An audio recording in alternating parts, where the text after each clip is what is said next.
C'est un camp de fortune aux confins de l'Europe. À Lesbos, île grecque située à quelques encablures de la Turquie, entre 6 000 et 7 000 migrants vivent dans des conditions indignes. Ce lundi, Ylva Johansson, commissaire européenne aux affaires intérieures, s'est rendue sur place.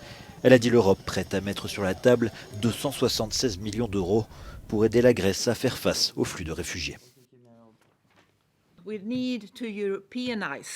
Nous devons européaniser la question des migrations, nous soutenir mutuellement et ne laisser aucun membre ou île seul.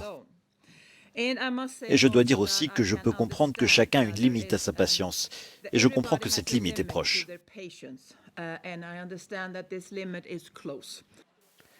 Shukran Sherzad vient d'Afghanistan, un long voyage qui s'est terminé ici en attendant d'être fixé sur son sort. Passionné de peinture, il a réalisé 2 portraits, l'un du Premier ministre grec Kyriakos Mitsotakis et l'autre d'Ylva Johansson. Ces 2 portraits sont des cadeaux à 2 personnes qui tiennent nos destins entre leurs mains. Dommage que je n'ai pas pu voir la commissaire Johansson, nous voulons qu'elle nous aide à sortir de cette impasse. Nous méritons une vie meilleure. Au même moment, environ 200 habitants protestaient contre la construction d'un nouveau camp sur l'île.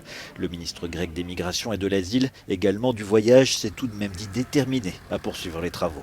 Je dois souligner notre respect pour les insulaires qui ont accueilli à bras ouverts les réfugiés en 2015. Cependant, au cours des années suivantes, ils ont connu des problèmes et de nombreuses difficultés.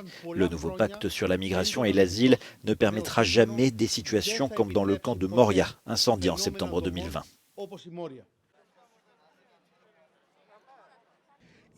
Les habitants ne veulent pas de nouveaux camps. Les migrants veulent quitter les îles. Bien que sous le feu des critiques, Bruxelles et Athènes soutiennent que les nouveaux centres offriront la sécurité aux insulaires et de meilleures conditions de vie pour les réfugiés. Από τη Λέσβο για το Euronews, Απόστολος Στάικος.